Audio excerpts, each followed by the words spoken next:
Hello dear friends, welcome in this channel. प्यारे दोस्तों, जैसे कि आप जानते हैं इस चैनल पे केवल और केवल सिर्फ क्लास 10th वालों के लिए अभी साइंस से रिलेटिव जितने भी वीडियो हैं वो सब प्रोवाइड की जा रही है। तो उसी में हमने सोचा क्या क्यों ना हर एक एक्सरसाइज दिया जाए सभी का वीडियो। तो इसलिए आज मैंने फिजिक्स का जो है ना टॉपिक लाया हूँ, फर्स्ट एक्सरसाइज, जो कि है प्रकाश का परावर्तन यानी रिफ्लेक्शन ऑफ लाइट। तो पहला एक्सरसाइज से हम शुरू करते हैं और आपको इस सभी का PDF भी मिल जाएगा। तो हम स्टार्ट करते हैं आज से। देखिए, पहला है क्या, इसमें हर एक चीज़ को हम बारीकी से और बहुत ढंग से पढ़ेंगे और हर एक चीज़ को हम अच्छा से एक्सप्लेन करने की कोशिश करेंगे। तो पहला है क्या कि लाइट यानी कि प्रकाश। लाइट क्या है? Light is a form of energy that gives sense to see. मतलब क्या? प्रकाश क्या है? प्रकाश ऊर्जा का एक रूप है जो हमें वस्तु देखने की अनुभूति प्रदान करती है। यानी कि प्रकाश जो है यानी कि ऊर्जा का एक रूप है जिससे हमें किसी वस्तु को देखने की अनुभूति प्राप्त होती है। जैसे कि हम जानते हैं, जब तक कि किसी वस्तु को हम देखते हैं, चाहे वो कोई भी चीज़ हो, ये पेन है, पेन हमें क्यों दिखाई दे रही है? क्योंकि इस पेन से जो लाइट है वो रिफ्लेक्ट होकर के हमारे आँखों तक आ रही है। इसके कारण हम इस पेन को देख रहे हैं या फिर इस अक्षर को देख रहे हैं। किसी भी चीज़ को हम जभी तक देखते हैं जब तक कि उससे रोशनी रिफ्लेक्ट होकर के हमारे आँखों तक आती है, तभी हम उसे देख सकते हैं, अदरवाइज हम उसे नहीं देखेंगे। जैसे कि आप देखिए, यहाँ पे एक चित्र के द्वारा दिखाया गया है आपको।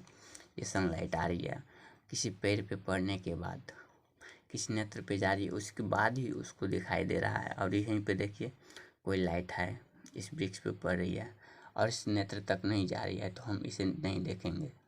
एक उदाहरण तौर पे देखिए, जिस तरह की आप अपने घर में रहेंगे और दो मेज है, एक काला वाला मेज और एक वाइट कलर का मेज रखा हुआ है।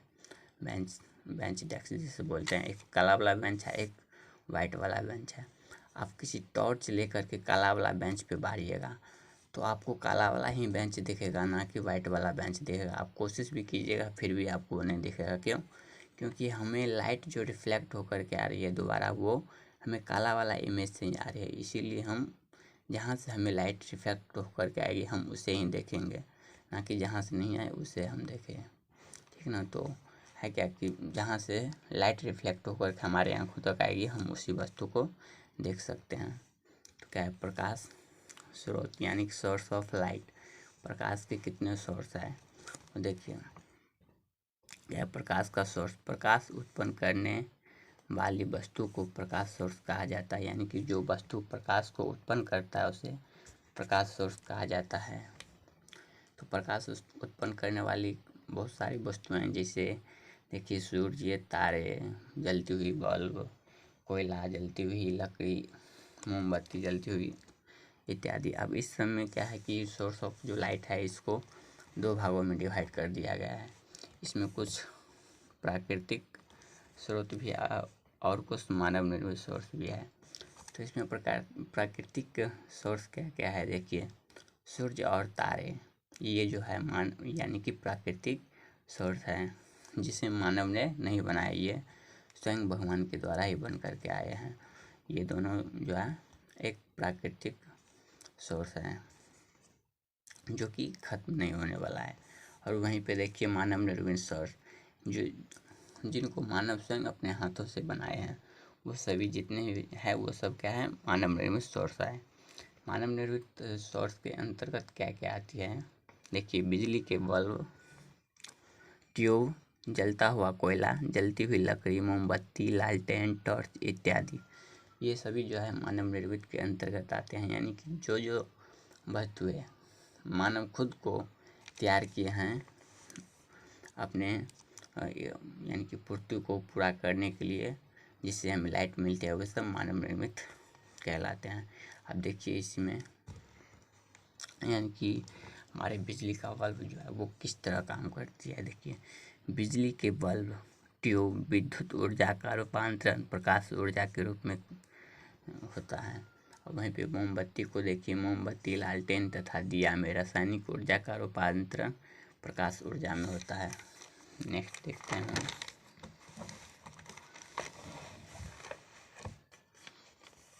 फिर आप टॉर्च को देखिए, टॉर्च किस तरह हमें ऊर्जा देती है।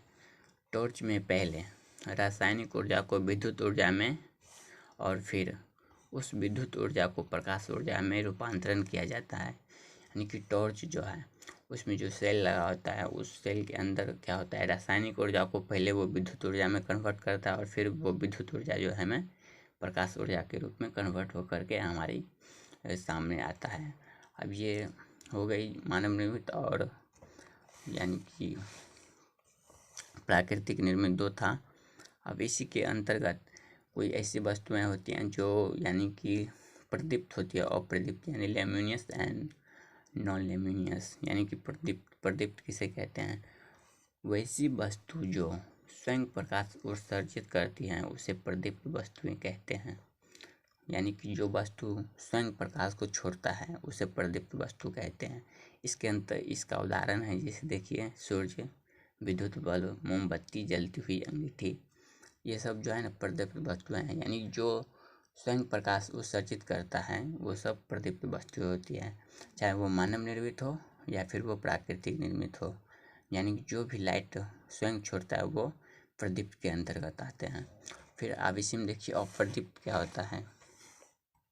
अप्रदीप्त यानी कि नॉन लेमिनियस, वैसी वस्तु जो प्रकाश स्वयं उत्सर्जित नहीं करता है उसे अप्रदीप्त वस्तु कहते हैं। यानी कि जो वस्तु प्रकाश उत्सर्जित नहीं करता है उसे क्या कहते हैं, अप्रदीप्त। जैसे मिट्टी, कलम, किताब, ये सब जो है ना स्वयं लाइट उत्सर्जित नहीं करती हैं। तो हम इसे देखते कैसे हैं, जैसे कि मिट्टी हुई, कलम हुई, किताब हुई, ये सब जब यदि लाइट को स्वयं नहीं करता है तो हम इसे देखते कैसे हैं, तो ये जो है लाइट को रिफ्लेक्ट होकर के हम इसे देखते हैं, ना कि इससे लाइट हमें मिलती है।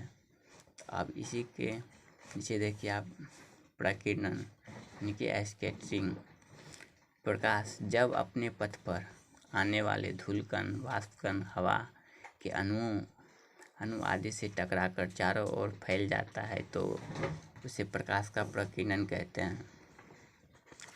यानी कि प्रकाश का प्रकीर्णन क्या होता है, जब यानी कि प्रकाश की किरणें अपने पथ पे आने वाले धूलकण, वाष्पकण, वायुकण आदि से टकरा करके चारों ओर फैल जाता है तो उसे प्रकाश का प्रकीर्णन कहते हैं।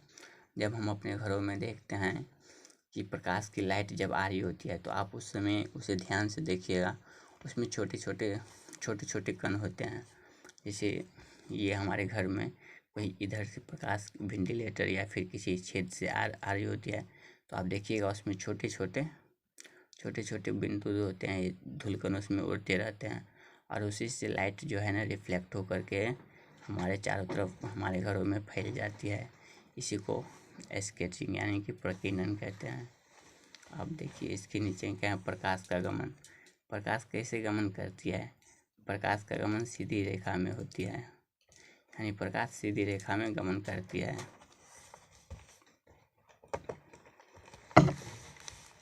उसके बाद देखिए किरण यानी रे, किसी स्रोत से निश्चित दिशा में बढ़ता हुआ प्रकाश के इकाई भाग को रे यानी किरण कहते हैं। देखिए दिखाते हैं, जिस तरह की कोई ये प्रकाश रही, प्रकाश यानी कि प्रकाश सोर्स एक यहाँ पे एक ये सनलाइट रहा, इससे प्रकाश आ रही है किसी दिशा में, ये प्रकाश इसी तरह फैलती हुई आ रही है तो इसकी एक ये भाग है इकाई भाग, यानी कि एक ये वाली जो भाग है इसी भाग को, चाहे इसको या इसको किसी भी भाग को केवल एक भाग को ही रे कहते हैं, यानी किरण केवल एक ही भाग को कहते हैं। हम देखिए किरण पुंज,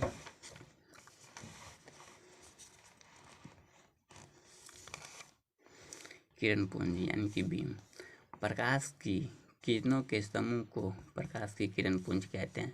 यानी कि प्रकाश की किरणें के समूह को किरण पुंज कहते हैं। किरण पुंज मुख्यतः 3 प्रकार के होते हैं। प्रकाश की किरण पुंज क्या होता है, पहले ये देख लीजिए, ये कोई प्रकाश है, इसके एक भाग को तो रे कहते हैं, लेकिन इस सभी को मिलाकर के जितना भी है ये सब, इस सभी को मिलाकर के क्या कहते हैं, ये किरण पुंज कहते हैं। ये कितने प्रकार के होते हैं किरण पुंज, किरण पुंज मुख्यतः 3 प्रकार के होते हैं। उसमें क्या क्या सब है देखिए, अपसारी किरण पुंज, समांतर किरण पुंज और अभिसारी किरण पुंज। अब इसमें पहले का डेफिनेशन आप देखिए, अपसारी किरण पुंज किसे कहते हैं। अपसारी किरण पुंज क्या होता है देखिए, जब प्रकाश की किरणें आगे बढ़ते हुए एक दूसरे से दूर भागती हुई प्रतीत होती है तो उसे अपसारी किरण पुंज कहते हैं। यानी कि अपसारी किरण पुंज किसे कहते हैं, जब प्रकाश की किरणें किस सोर्स से आ रही है और वो एक दूसरे से दूर भागते जा रही है तो उसे अपसारी किरण पुंज कहते हैं। जैसे कि देखिए, ये प्रकाश की किरण पुंज आ रही है, कहीं से प्रकाश की किरण पुंज आ रही है, लेकिन ये एक दूसरे से दूर भाग रही है, इस तरह एक दूसरे से दूर भाग रही है। तो इस किरण पुंज को क्या कहते हैं, देखिए दूर भाग रही है, तो इस किरण पुंज को क्या कहते हैं, अपसारी किरण पुंज। यानी कि ये सब जो है विसरित हो रही है, तो इसको क्या कहते हैं, अपसारी किरण पुंज। अपसारी किरण पुंज, किरण पुंज।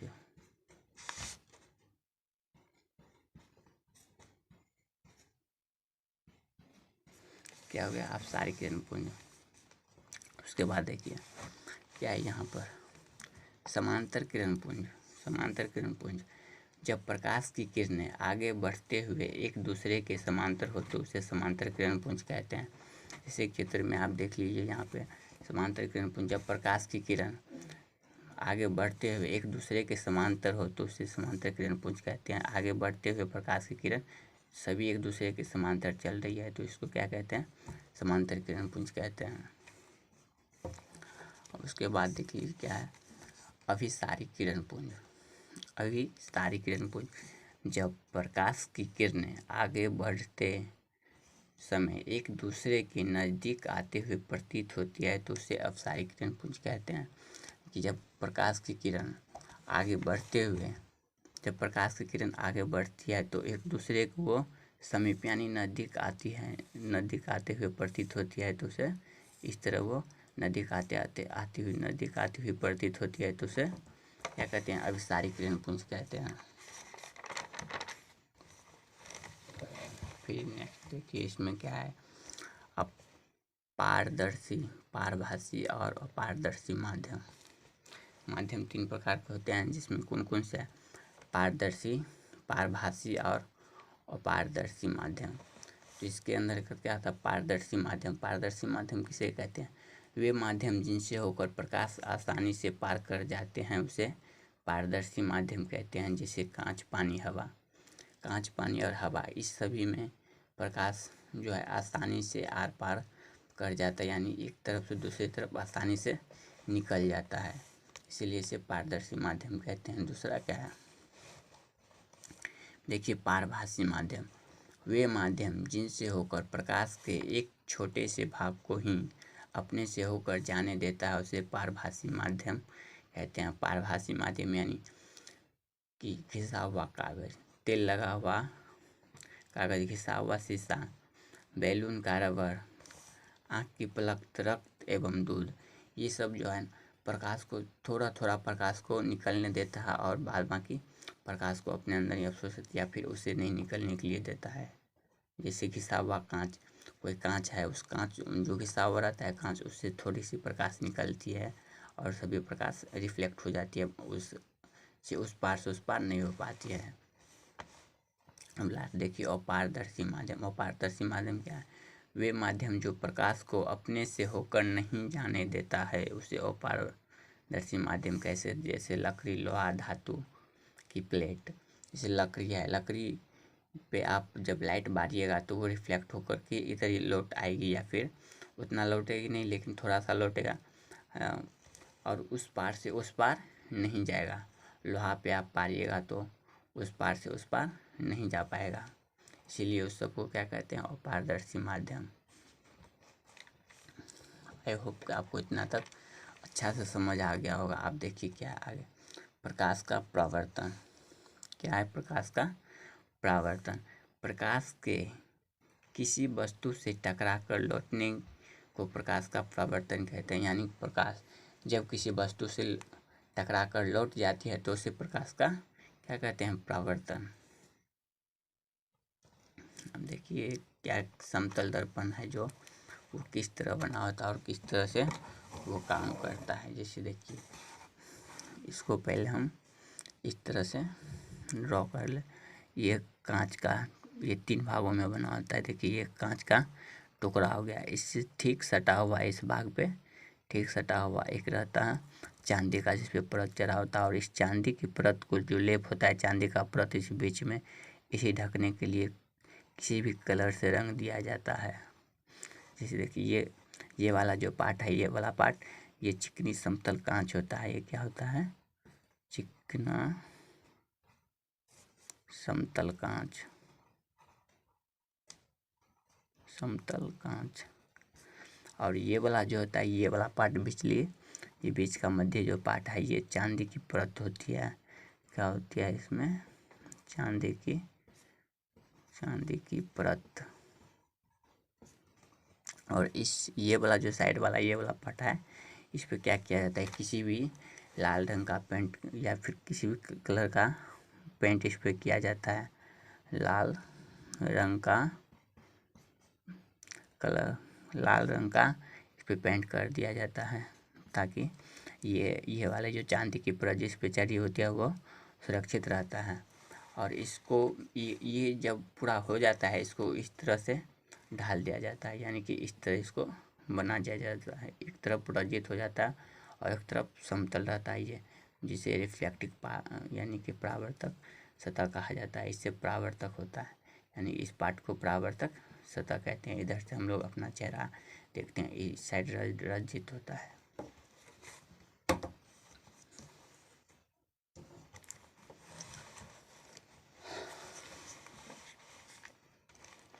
देखिए, परावर्तन के नियम क्या है?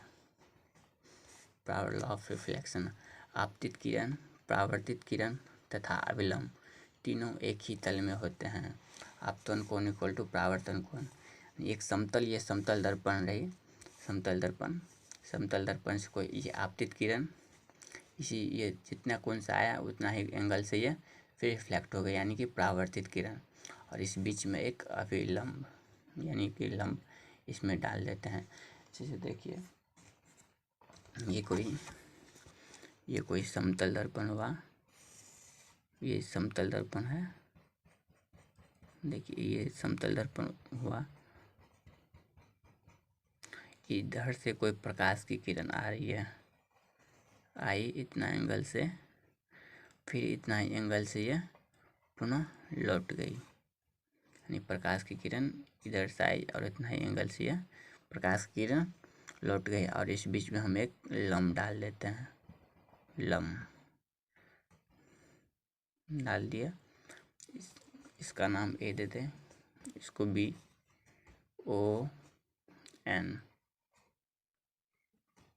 ये इंसिडेंट रे, आपतन कोण, ये परावर्तन कोण R।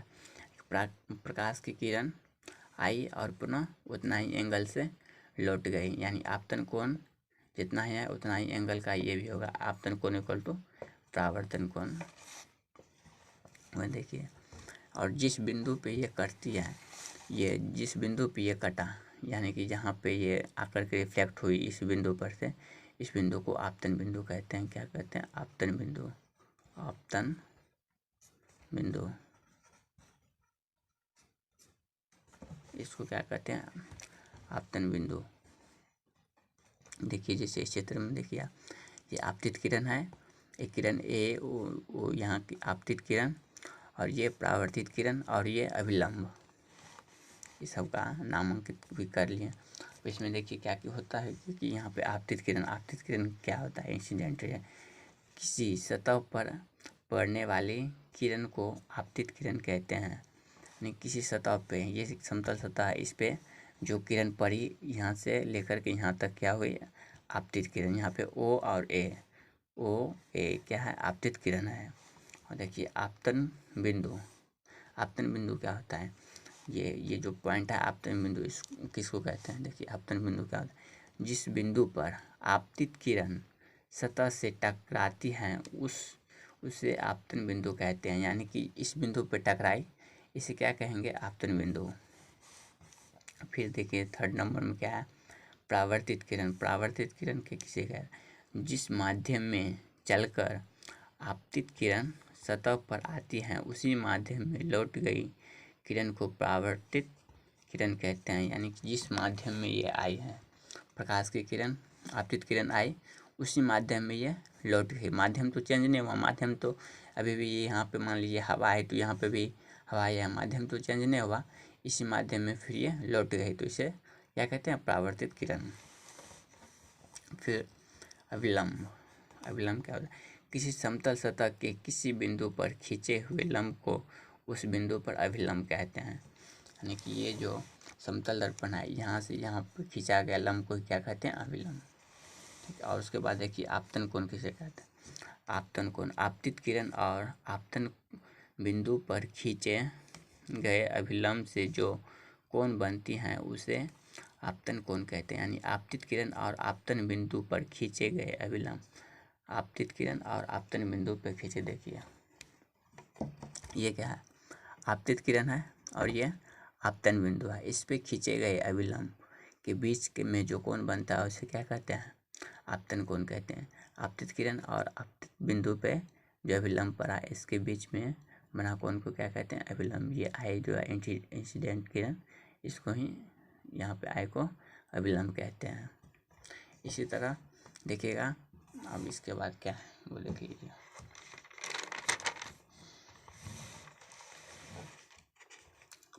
परावर्तन कोण।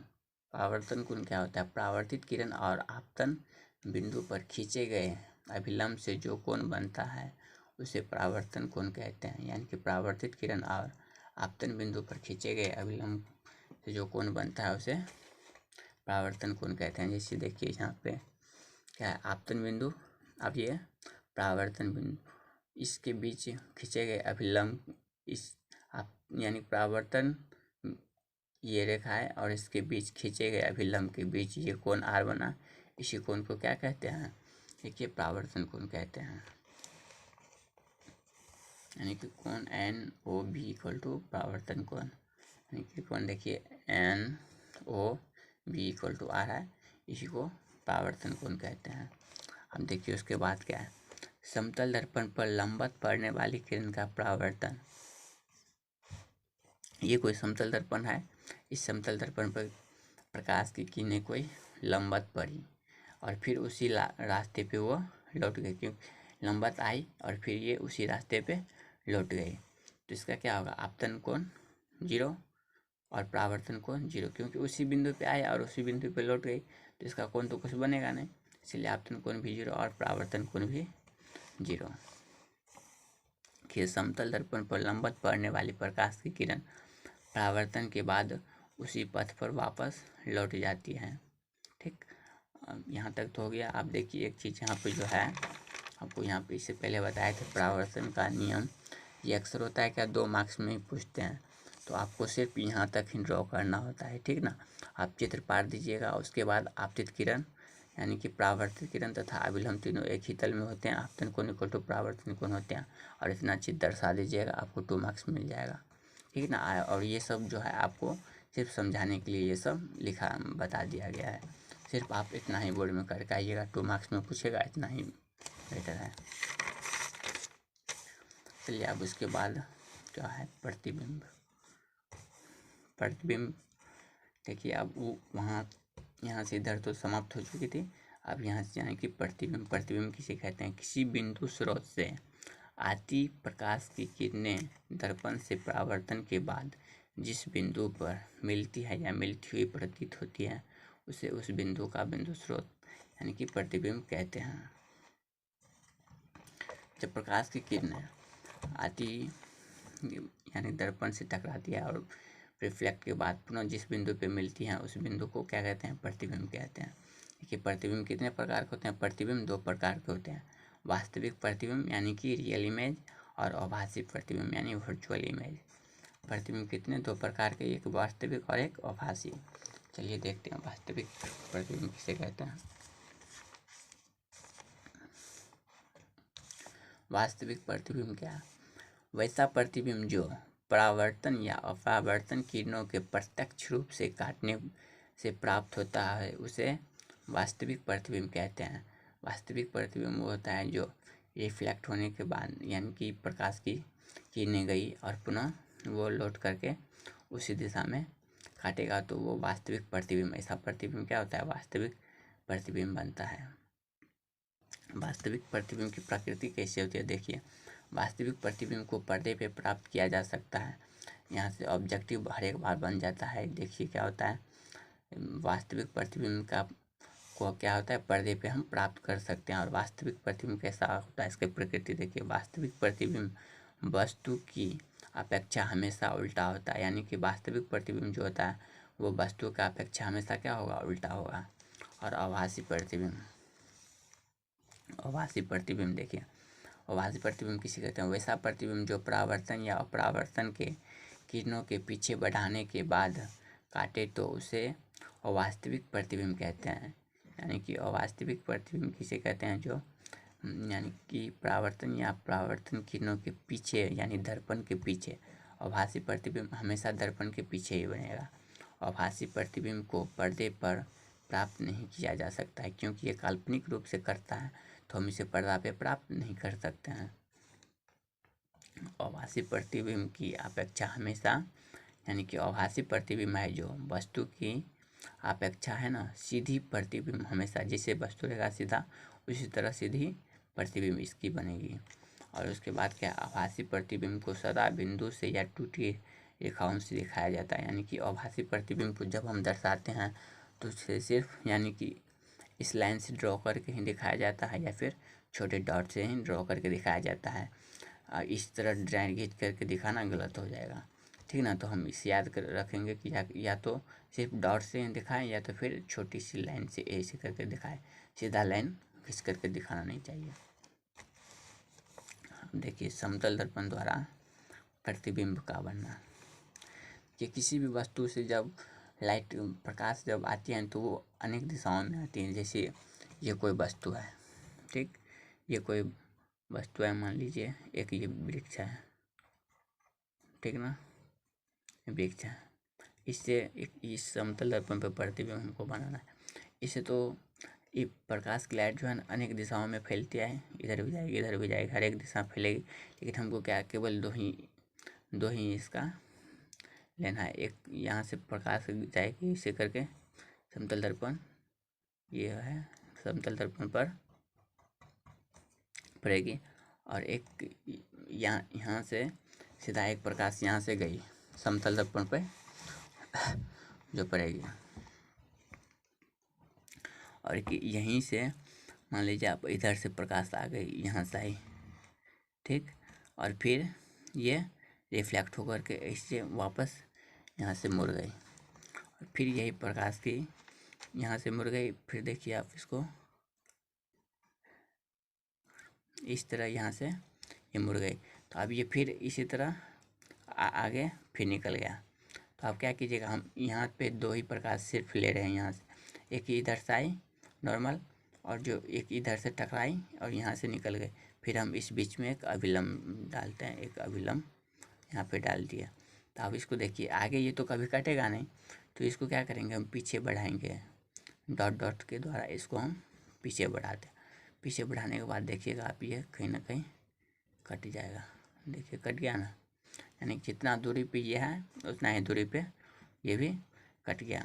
ये हो गया लंब एंड उल्टा हो गया, ऐसा प्रतिबिंब बनना चाहिए, ठीक है। ये वृक्ष यहाँ पे क्या होगा, वृक्ष का प्रतिबिंब बन जाएगा, ये इस कटान बिंदु पे समतल दर्पण के द्वारा। तो देखिए ये तो यहाँ पे 90 डिग्री हो गया कौन, और ये प्रकाश की किरण यहाँ से गई समतल दर्पण पे टकराई यहाँ पे, और फिर ये क्या हुआ, इसी रास्ते पे लौट गई। अब फिर ये एक तिरछी रेखा यहाँ से निकली, यहाँ से प्रकाश किया, फिर ये इधर आ गई, और यहाँ से जो हम इधर फिर ये आएगा, फिर इधर से कटता तो ये इधर तो इस साइड तो कटने वाला था नहीं, तो इसीलिए इसको हम पीछे बढ़ा करके काटे तो इसका प्रतिबिंब इसी के साइज का पीछे में बन गया।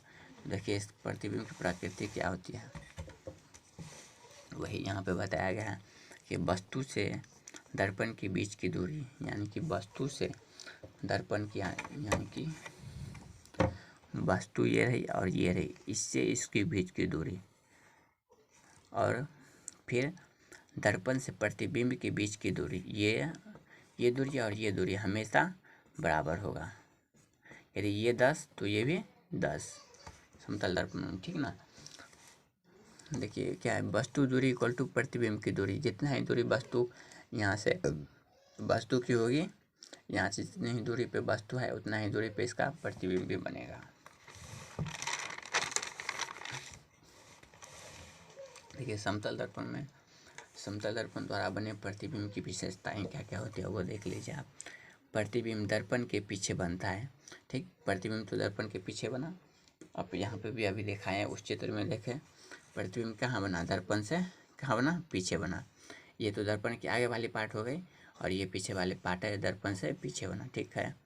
क्या देखिए, प्रतिबिंब का आकार वस्तु के आकार के बराबर होता है, ठीक। प्रतिबिंब का जैसे आकार है वैसे वस्तु का भी आकार बना। प्रतिबिंब वस्तु की अपेक्षा सीधा बनता है, ठीक। प्रतिबिंब वस्तु की अपेक्षा सीधा बना। प्रतिबिंब पार्श्विक रूप से उल्टा बनता है। यहाँ प्रतिबिंब क्या है, पार्श्विक रूप से उल्टा भी बना। और देखिए प्रतिबिंब अभासी होता है, अभासी है यानी काल्पनिक ही अभासी। प्रतिबिंब दर्पण से उतना ही पीछे बनता है जितना वस्तु दर्पण से आगे होता है। यानी कहने का मतलब क्या हो, प्रतिबिंब वस्तु से उतना ही पीछे बनता है जितना कि, यानी कि वस्तु दर्पण से आगे है। यानी जितना पीछे ये बना प्रतिबिंब 10, मान लीजिए 10 सेंटीमीटर पे ये बना, तो ये भी वस्तु भी यहाँ से दर्पण से 10 सेंटीमीटर ही आगे होगा, ना कि इससे ज़्यादा। दोनों ये जितना उतना ही ये भी। और ये पार्श्विक रूप से उल्टा होता है। देखिए आप पार्श्विक परिवर्तन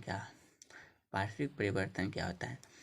जब किसी वस्तु को दर्पण में देखने पर, जब किसी वर्ण को दर्पण में देखने पर इसके प्रतिबिंब में पार्श्विक व्युत्क्रम हो जाता है। यानी कि किसी अक्षर को, जैसे ABCD या फिर को किसी भी तरह के वस्तु यानी कि लिखी हुई अक्षर को जब हम प्रतिबिंब समतल दर्पण में देखते हैं तो उसका प्रतिबिंब उल्टा बन जाता है, यानी पार्श्विक रूप से उल्टा हो जाता है। ऐसा क्यों?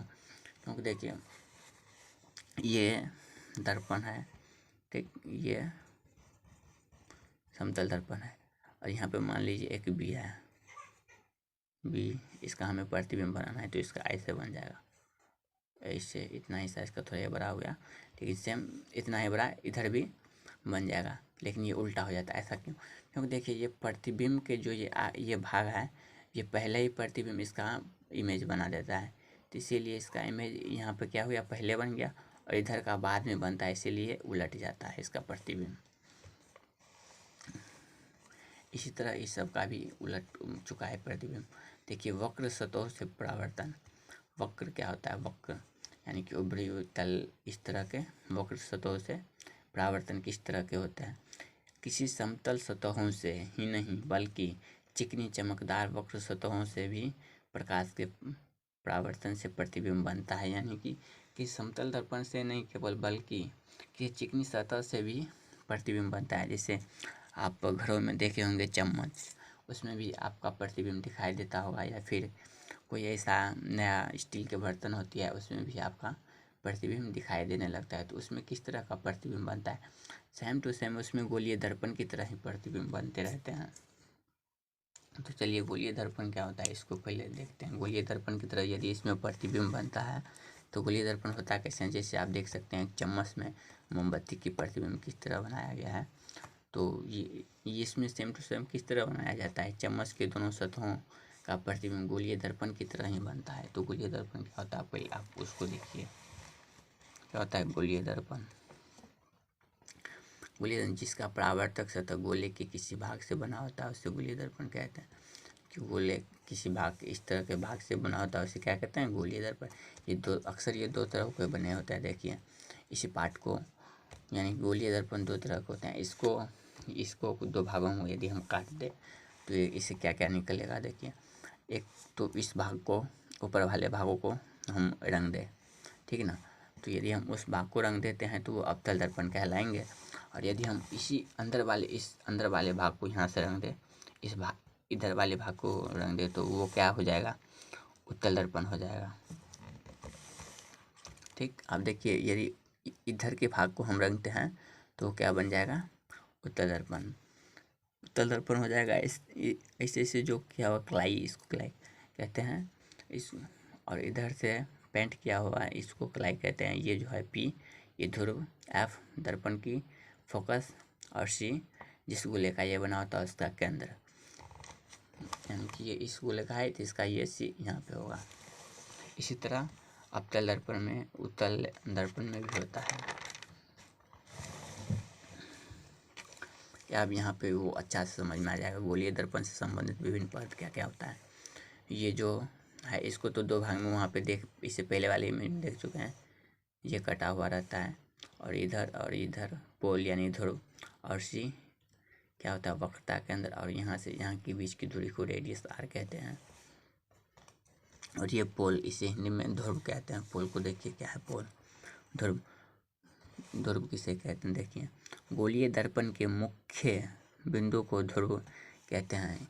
इसका जो ये ध्रुव पोल है, इसको मुख्य बिंदु को क्या कहते हैं, ध्रुव। इसे पीछे सूचित किया जाता है। अब इसके बाद देखिए वक्रता त्रिज्या, ठीक, रेडियस ऑफ कर्वेचर।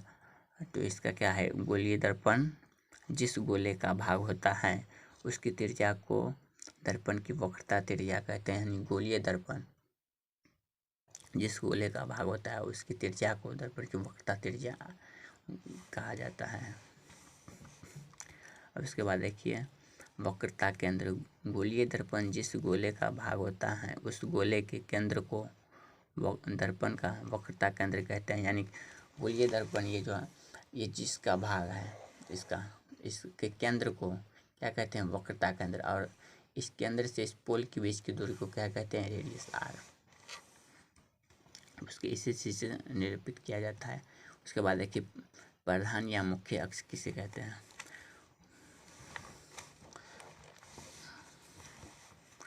प्रधान और मुख्य अक्ष क्या है, प्रिंसिपल एक्सिस। गोलीय दर्पण के ध्रुव से वक्रता केंद्र को मिलाने वाले सरल रेखा को क्या कहते हैं, दर्पण का मुख्य अक्ष या प्रधान अक्ष कहते हैं। यानी कि क्या, गोलीय दर्पण के ध्रुव से वक्रता केंद्र को मिलाने वाले सरल रेखा को क्या कहते हैं, दर्पण का प्रधान अक्ष। ये गोलीय दर्पण है, ये गोलीय दर्पण रहा, ठीक। अब इसके बीच में यहाँ पे सेंटर सी, यहाँ से इसको आप मिला दीजिए और ये हो गया पोल। यानी कि यहाँ से गोलीय दर्पण की यहाँ से और यहाँ की ये मिलाने वाली ये जो रेखा है, ये रेखा, ये वाली ये जो लाइन है, इसे क्या कहते हैं, प्रधान अक्ष यानी प्रिंसिपल एक्सिस। इस वाले लाइन को क्या कहते हैं, प्रधान अक्ष, प्रधान अक्ष।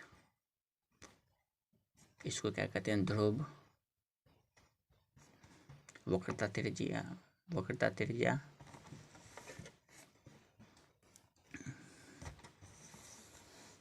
इसी को केंद्र यानी कि वक्रता केंद्र। और इसी से पी के बीच की दूरी को वक्रता त्रिज्या, वक्रता त्रिज्या आर,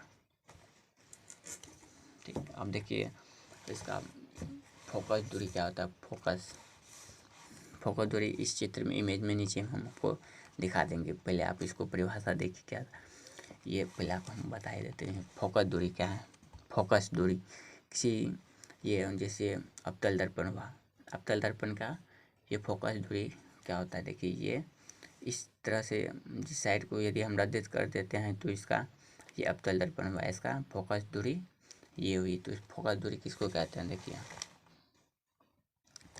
जब प्रकाश की किरणें गोलीय दर्पण पर प्रधान अक्ष के समांतर आपतित होती हैं तो परावर्तन के बाद प्रधान अक्ष के एक बिंदु पर मिलती हैं या मिलती हुई प्रतीत होती है, उसे क्या कहते हैं, हम फोकस कहते हैं। देखिए ये प्रधान अक्ष, यह है प्रिंसिपल एक्सिस सीपी, इसके समांतर किरण कोई गई दर्पण पे और ये परावर्तन के बाद एफ से होकर के गुजरी, तो इस यहाँ से होकर के गुजरा तो इसको क्या कहते हैं, फोकस, ठीक। आप फोकल लेंथ किसे कहते हैं, फोकस दूरी। ध्रुव से फोकस के बीच की दूरी को फोकस दूरी कहते हैं। इसे अधिसूचित किया जाता है, यानी कि इस पोल से एफ के बीच की दूरी को क्या कहते हैं, फोकस दूरी कहते हैं। उसी तरह यहाँ पे भी है, उत्तल दर्पण में भी ये प्रकाश की किरण आई और ये रिफ्लेक्ट हो गई और उसके बाद इसे पीछे बढ़ाने के बाद यहाँ पे कटा, तो इसको क्या कहते हैं, ऐप फोकस कहते हैं। सेम टू सेम उसी तरह इसका भी है। तो अब इससे नेक्स्ट वीडियो, इससे नेक्स्ट लेक्चर में आपको मिल जाएगा। इससे संबंधित जितने भी आपको इस एक्सरसाइज में न्यूमेरिकल से लेकर के क्वेश्चंस आंसर हर एक चीज़ आपको प्रोवाइड की जाएगी। Thank you for watching this video.